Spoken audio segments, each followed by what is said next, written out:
आज की इस वीडियो में हम सीखेंगे पोस्ट की एसईओ स्कोर को कैसे 80 से ऊपर लेकर जाते हैं, वो भी एक प्लगइन की मदद से। यह एक स्टेप बाय स्टेप प्रोसेस होने वाला है, तो वीडियो थोड़ा लंबा जा सकता है।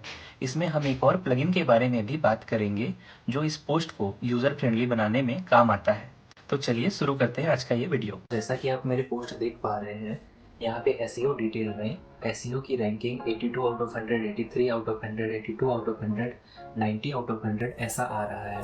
इसके लिए मैंने पोस्ट को कैसा फ्रेम किया है, पोस्ट को कैसे बनाया है, आज हम उसके बारे में जानेंगे। उसके लिए मैं सीधे आपको इसी पोस्ट को खोलकर दिखाता हूँ कि मैंने ये पोस्ट कैसे बनाया है। ओके, तो यहाँ पे मेरा पोस्ट बनाने का डैशबोर्ड खुल चुका है। यहाँ पे मैंने अपना कीवर्ड रखा है कि how can I get AdSense approval faster. इस पर मैंने अपने पोस्ट की हेडिंग में एक अलग से सेंटेंस लिखा है जिसमें लिखा है मैंने कि एक 3 स्टेप प्रोसेस। ऐसे क्लिकेबल टाइटल लिखने पे, आई कैची टाइटल लिखने पे क्या होता है कि लोग हमारे पोस्ट को रीड करने के लिए क्लिक कर देते हैं। यहाँ पे पोस्ट की शुरुआत में ही मैंने पोस्ट के बारे में थोड़ी सी थ्योरी लिखी है और उसके बाद एक इमेज का यूज किया है। इमेज के एट्रीब्यूट में मैंने अपना कीवर्ड भी इस्तेमाल किया है। इमेज के अल्टरनेटिव टेक्स्ट में मैंने अपना कीवर्ड भी इस्तेमाल किया है, जो कि आप यहाँ राइट साइड में देख सकते हैं। उसके बाद मैंने सेम अल्ट टेक्स्ट बाकी के भी इमेज में इस्तेमाल किया है। यहाँ इस पोस्ट का एसईओ स्कोर 87 है। कई पोस्ट ऐसे भी होते हैं जिनमें एसईओ स्कोर 100 भी होता है। मेरे इस पोस्ट के मामले में एसईओ स्कोर 87 मेरे लिए परफेक्ट है। अब मैं बताने की कोशिश करता हूँ कि मैंने किन चेकलिस्ट को फॉलो करके ये 87 स्कोर पाया है। उसके लिए मैं आपको ये रैंक मैथ की प्लगइन उसके लिए आपको रैंक मैथ की प्लगइन की जरूरत पड़ेगी। रैंक मैथ का फ्री प्लगइन आप इंस्टॉल कर सकते हैं प्लगइन सेक्शन में जाकर। तो रैंक मैथ यहाँ पे मुझे एक्टिव का ऑप्शन दिखा रहा है क्योंकि मैंने इसे ऑलरेडी इंस्टॉल करके एक्टिव किया हुआ है।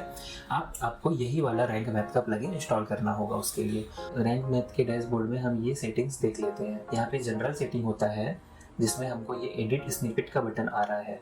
यहाँ पे हमें बस ये ध्यान देना होता है कि हमारा जो परमा लिंक है उसमें भी हमारा कीवर्ड होना चाहिए और उसके बाद ये जो डिस्क्रिप्शन बॉक्स है यहाँ पर भी हमारा कीवर्ड होना चाहिए। मेरे इस पोस्ट में भी ये कीवर्ड है, जैसा कि आप देख सकते हैं, एडसेंस अप्रूवल फास्टर। यही कीवर्ड मैंने अपना मेन कीवर्ड के रूप में यहाँ यूज किया है। यहाँ पे आपने देखा कि स्निपेट में मैंने क्या डिटेल डाला है। यहाँ पर हमने फोकस कीवर्ड में गेट एडसेंस अप्रूवल फास्टर को यूज किया है। उसके बाद हमारा जो चेकलिस्ट है वो यहाँ देख लेते हैं। यहाँ पे जैसे कि रैंक मैथ के सजेशन में हम देख पा रहे हैं कि हम अपना जो फोकस कीवर्ड है वो टाइटल में भी यूज कर रहे हैं। आप यहाँ देख पा रहे हैं कि टाइटल में भी हमने यही कीवर्ड यूज किया है, तो ये चेकलिस्ट ग्रीन हो चुका। उसके बाद मेटा डिस्क्रिप्शन में भी हमने अपना कीवर्ड यूज किया है। मेटा डिस्क्रिप्शन आपको यहाँ देखने को मिल रहा है, यह है हमारे पोस्ट का मेटा डिस्क्रिप्शन। उसके बाद ये 2 चेकलिस्ट पूरे हो चुके। यहाँ पे जो परमा लिंक में हमने जो फोकस कीवर्ड डाला है इसकी वजह से ये चेकलिस्ट पूरा हो चुका। उसके बाद हम देखते हैं कि हमारे पोस्ट के पहले 10% भाग में हमारा यह कीवर्ड है या नहीं है। हमने अपने पोस्ट के शुरुआती हिस्से में यह कीवर्ड यूज किया है कि नहीं, चलिए हम देखते हैं। आपको क्या करना होगा, आपको अपने पोस्ट में 3 से 4 जगह यही कीवर्ड यूज करना होगा। जैसा कि हमारा कीवर्ड है एडसेंस अप्रूवल फास्टर, तो आप यहाँ पे ढूंढ सकते हैं कंट्रोल F दबाकर कि मैंने कितनी जगह यह एडसेंस अप्रूवल फास्टर वर्ड को यूज किया है। तो आप यहाँ देख पा रहे हैं कि मैंने टोटल 15 जगह इसे यूज किया है। उसमें 15 जगह में से राइट साइड के पैनल के भी वर्ड्स को यह डिटेक्ट कर ले रहा है। मैंने कोशिश की है कि मैं 5 से 10 बार यह कीवर्ड अपने पोस्ट में यूज कर सकूं, तो मैंने वैसा ही किया है। उसके बाद हम देखते हैं कि focus keyword found in the content. Content means हमारे जो ये मीडिया है इस पे भी हमारा कीवर्ड होना चाहिए। तो जैसा कि मैंने आपको दिखाया कि हमारा ये जो मीडिया है, हमारा जो ये इमेज है, उसके अल्ट टेक्स्ट में मैंने वो कीवर्ड यूज किया है, तो वह चेकलिस्ट भी पूरा हो जाता है। हमारे कंटेंट में टोटल 1199 वर्ड्स हैं, तो ये एक अच्छा कंटेंट है। और अगर मैं इसमें वर्ड्स काउंट और बढ़ा तो ये चेकलिस्ट भी ग्रीन हो जाएगा और मेरा एसईओ स्कोर और बढ़ जाएगा। कुछ एरर्स भी है मेरे पोस्ट में, जैसा कि ये यहाँ दिख पा रहे हैं हम, एडिशनल एरर। यहाँ पे चेकलिस्ट है जिसको हम पूरा गो थ्रू करके दिखाता हूँ। Focus keyword found in the sub heading, तो यहाँ हम जैसा देख पा रहे हैं ये हमारा मेन हेडिंग जिसको हमने H1 में टाइप किया है। उसके बाद हमारा जो सब हेडिंग है, ये सब हमारे सब हेडिंग है जो मेन पोस्ट के बाद आते हैं। ये जो है H3 पर है। उसके बाद देखते हैं कि focus keyword found in the image of alt attribute, तो मैंने यह चीज आपको पहले भी दिखा दी है। URL का लेंथ 58 कैरेक्टर्स लॉन्ग होना चाहिए, इससे हमारा जो एसईओ स्कोर है वो बढ़ जाता है। उसके बाद का जो चेकलिस्ट है वो ये कहता है कि हमारे पेज पे एक्सटर्नल लिंक भी होने चाहिए। एक्सटर्नल लिंक यानी कि ऐसे एक्सटर्नल वेबसाइट के लिंक या आर्टिकल के लिंक जो हमारे पोस्ट से रिलेटेड हो। आप इसमें यूट्यूब का भी लिंक दे सकते हैं। सेम टॉपिक पे कोई कंटेंट बनाया हो तो आप उस यूट्यूब वीडियो का लिंक भी अपने पोस्ट पे डाल सकते हैं। उससे क्या होगा, आपकी ये जो एक्सटर्नल लिंक वाली जो क्राइटेरिया है ये पूरी हो जाएगी। मैंने यहाँ पे गूगल पेज इनसाइट की एक्सटर्नल लिंक एक डाली है और यहाँ पर मैंने अपने वेबसाइट का ही लिंक डाल दिया है, तो इससे मेरी ये क्राइटेरिया पूरी हो जाती है। और मैंने इंटरनल लिंकिंग भी की है, मैंने अपनी ही वेबसाइट के अदर कैटेगरीज की लिंक यहाँ पे डाली हुई है।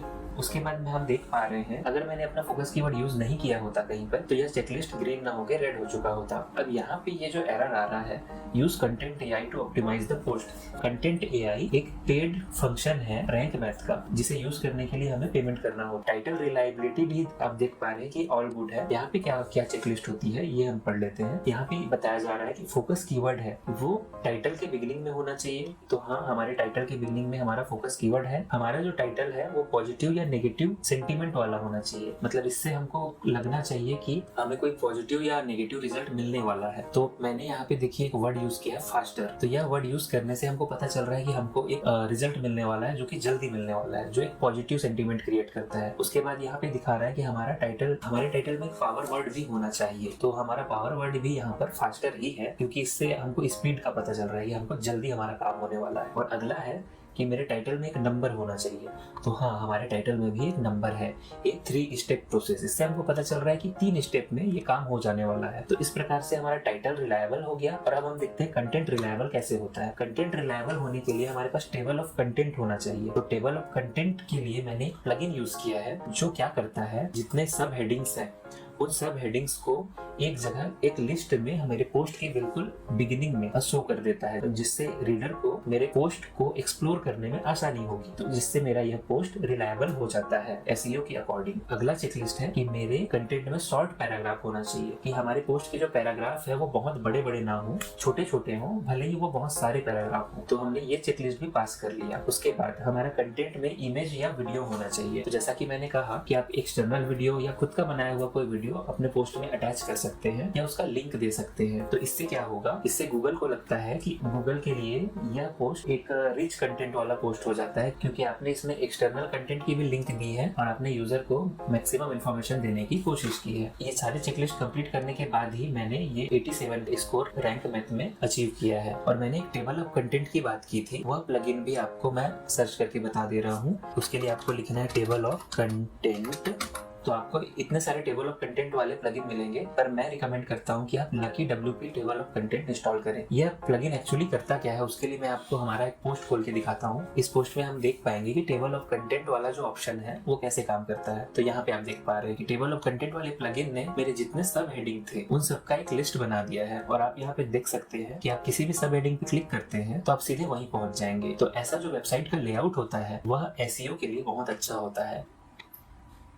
तो आप भी ये 2 प्लगइन का सेटअप करके अपने वेबसाइट को एसईओ के लिए बहुत अच्छा बना सकते हैं और आप भी स्कोर कर सकते हैं 100 आउट ऑफ 100। पर मेरा मानना है कि आप अगर 80 से भी ऊपर स्कोर कर लेते हैं तो यह बहुत अच्छा है आपकी साइट के लिए।